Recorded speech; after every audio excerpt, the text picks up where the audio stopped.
Yeah, sure. Hi, everybody. Thanks for coming. My name is Aren. We're here to talk about reducing mixtape to master key scenarios, blocking the dark army using API-driven access control. This title makes no sense. We're about to explain it and talk about why. Can you hear me? Is that better? All right, thank you. So I should speak up. I'll shout. All right. So a little about me. I'm the founder of FoxPass. We're a new DevOps security company. We focus on infrastructure, identity, and access control. And we build a product kind of like what I'm showing you today, but we think it's so important that we want to show everyone how to build it for themselves as well. Previously, I had various engineering, operations, and security roles at Pinterest, Bebo, Oodle, Danger, if you've heard of any of those places. All right, so let's talk about this title. Defining what do I mean by mixtape to master key. So first, what is a mixtape, if anyone remembers? Right, the old cassette tape on the left there, mixtape. So the theme of B-Sides was Mr. Robot, so I tried to pull my title from, I might be the only one who actually did this. But, right, it's like being invited to a costume party. But, a party when you're not, it's from Legally Blonde, right? Yes. Anyway, thank you. So in Mr. Robot, in the first season, someone correct me if I'm wrong, but Cisco, who worked for the Dark Army, was trying to phish someone who was at Allsafe, and so he's handing out his mixtape, trying to get him to put it in the CD at the office, and succeeded, right? So might as well be a malware USB key left in an office's front door. Same idea. Somebody got phished, so that's the mixtape, right? Sad face. And master key, fairly straightforward, right? Master key is a key that can open any lock. And in this context that we're talking about today, it's if you have root on any host. So basically, how do we make sure that we don't leak keys that can get you root on any host? That'll make more sense now? Awesome. All right, so how are master keys created? Oftentimes, by default, like a company is going to have two levels of access. You either have no access or you have full access. And I see a lot of heads nodding. It's actually pretty normal practice. So either you're an engineer at this company or you're anybody else. It's either yes or no. So we're going to talk a little bit about why this is not the best policy. But even at companies where they do have granular access, pretty soon an employee is going to have collected them all. So it's like Pokemon, like gotta catch them all. You end up with every single permissions, which just gives you the. All right. So why are they dangerous? Pretty self-explanatory. Guard against a malicious employee, sort of the least likely. Phish stolen credential, pretty likely, or somewhat likely. And I was putting this slide together, I thought to myself, one of the big benefits of what we're talking about today is just preventing employee mistakes. Like if you're not supposed to be on a host at that time, then maybe it'll prevent you from being on that host accidentally. So, a lot of examples, even in my career, of someone thought they were deleting the dev database, and there goes staging if you're lucky, there goes prod if you're unlucky, right? This happens a lot. It's happened to me in my teams in my career. So there's a lot of value just in that last slide.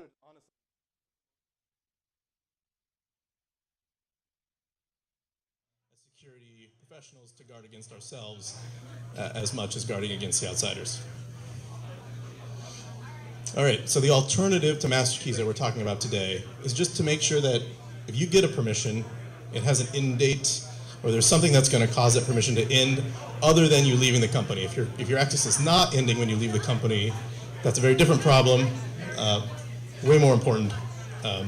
There should be some end event, time-based, some activity that happens that we could talk about, that permission goes away. And you want these to be short. Ideally, it would be you can use this token to log in once, and then you can never log in again unless you get that permission again. There's a whole spectrum here, but the idea is that they all expire. And as I just said, the sooner the better. Maybe you can measure that in days, maybe it could be hours, maybe it could be minutes, or maybe there's some other event that's going to require this access to go away. All right, and let's answer this question. When should these permissions expire? So the obvious ones, if you leave the company, of course.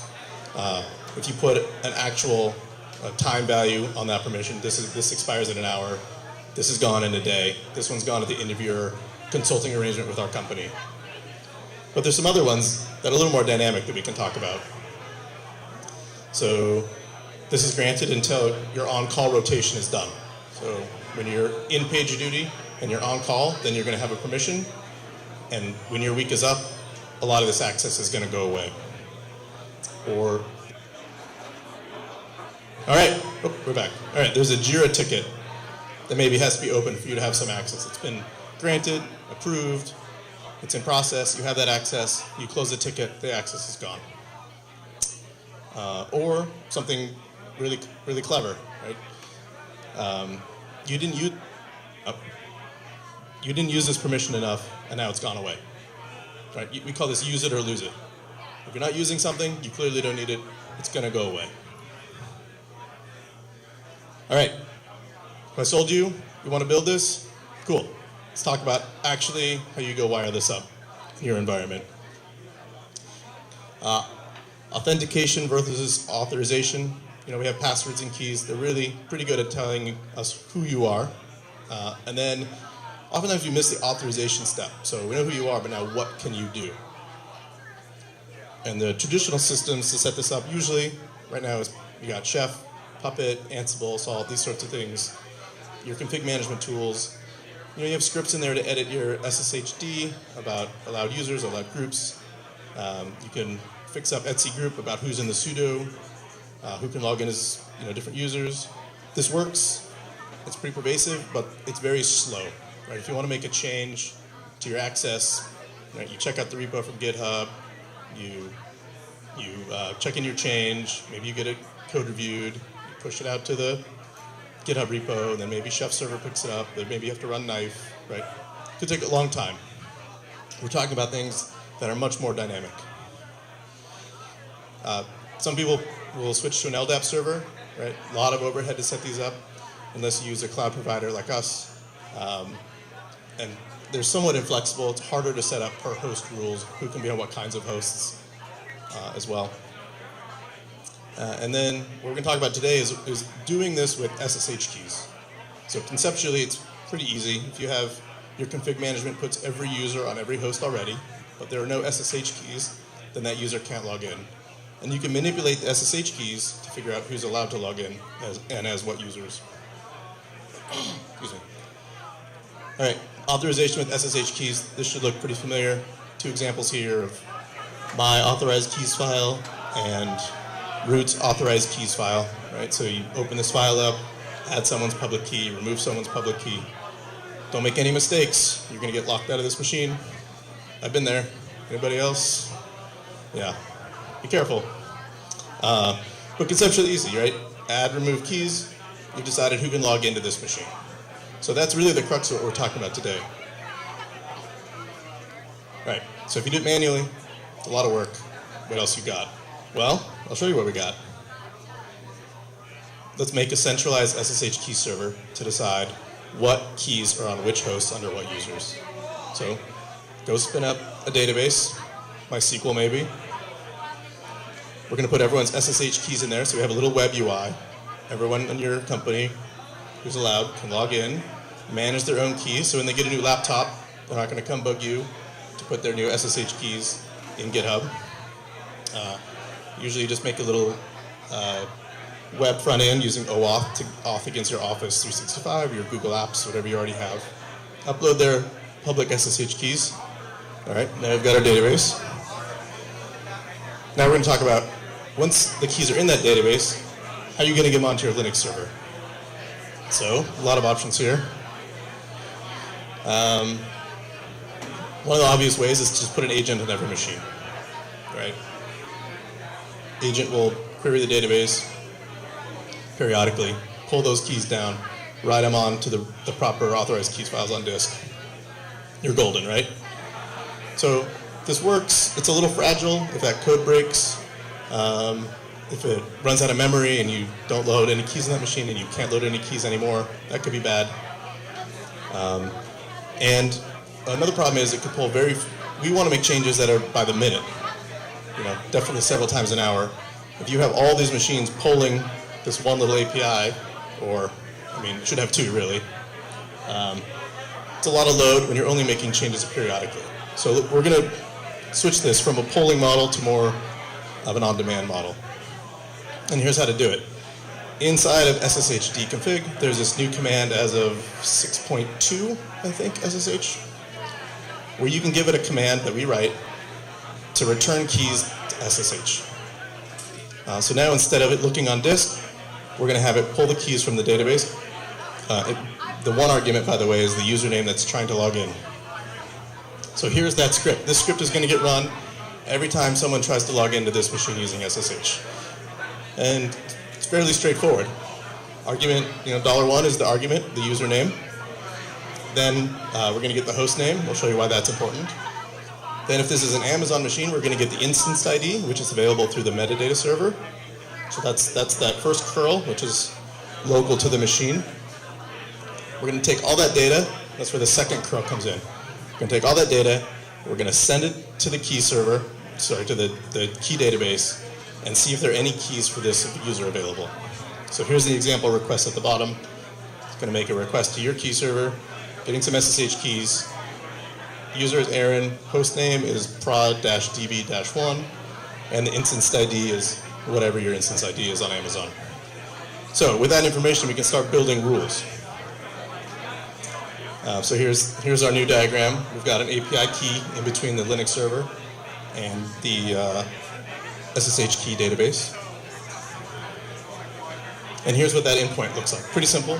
Grab those variables we just passed in, get the user from the database, decide, is this user, it's a simple question, is this user allowed on the host that just made this request? Pretty straightforward. If so, return the keys, and it's returning the keys in this format, right? So it's just like it was reading the file on disk, but it came from that script, so that's just it's returned as a HTTP response. This is, this is Django-ish, could be Flask, could be Node, could be whatever you like to write APIs in.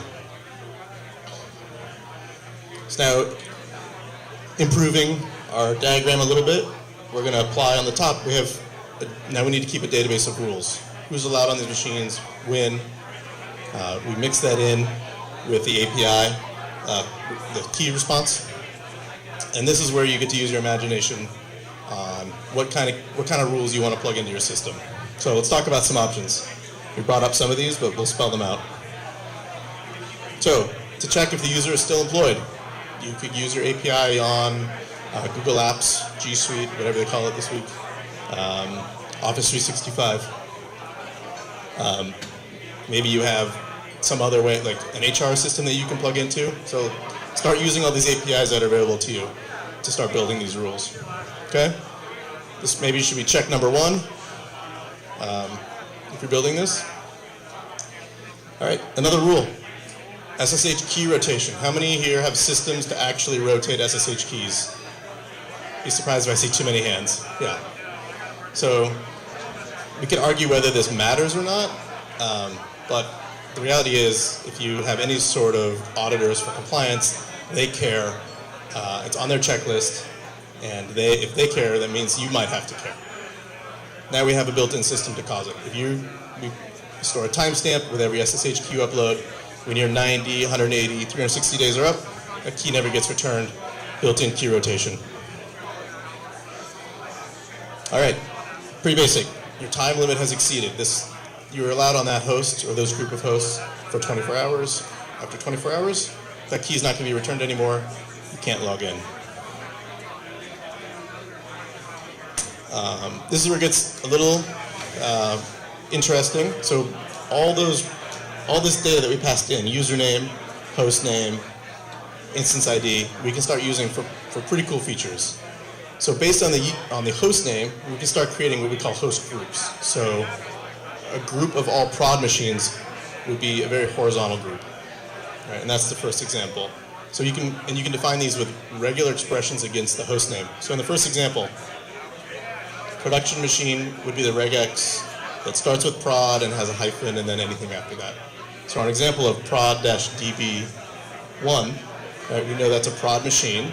We can look in our rules database and say, does this user have access to production right now? And that's how we can grant access or not grant access to this production machine. The bottom example, we could turn this into what we call more of a vertical rule. So is this user should be able to access database machine vertically throughout any of the environment, prod, staging, dev. So maybe we'll have a regular expression that says the database, if it has the word -db dash, we decided this is the database host based on our naming convention, can make a rule based on that. We can do the same thing, like this is taking a very Amazon-centric view, but we have that instance ID.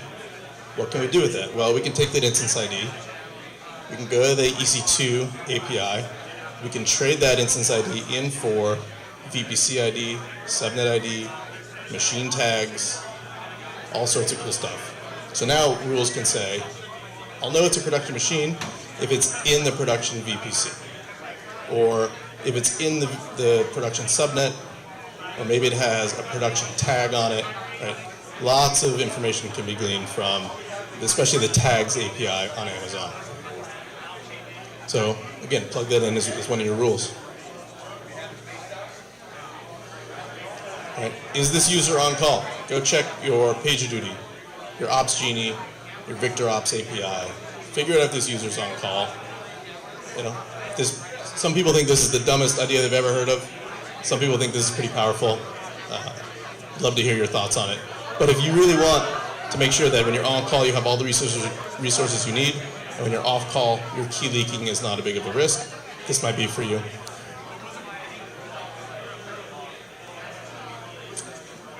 I use Jira as an example here. It could be, any of the many ticketing systems that have an API. This is great for workflow. Someone needs a very important patch done on a very important machine. You can open a ticket, have it approved by the proper people. That grants access to that machine for a short amount of time. The work is done, the ticket is closed, the access goes away. Right, it's a recurring theme here. Access is granted, access goes away as soon as it's not needed. Again, this user has not made this request for a long time. So they used to have this permission, we thought it was important, but it's nice that all these permissions just atrophy over time if they're not being used. So that way, the set of access that a user has is very focused around what their work is right now. Sorry. So the possibilities are sort of endless here. These are the stuff that I've come up with. Love to hear your thoughts on other APIs you could plug into this system. And so, in summary, you want to make your access grants very specific as you can. So we've given you a lot of tools here to focus them vertically, horizontally, whatever makes sense for that employee. You want to make them as temporary as you can. So ideally, they only need them for just the amount of time that they have them for only the amount of time they need them. And that way, if the master key leaks, that way if the user's key leaks, you know that it's not the master key in this scenario. All right, that's the end. Thank you very much. If you like this system and want to build it for yourself,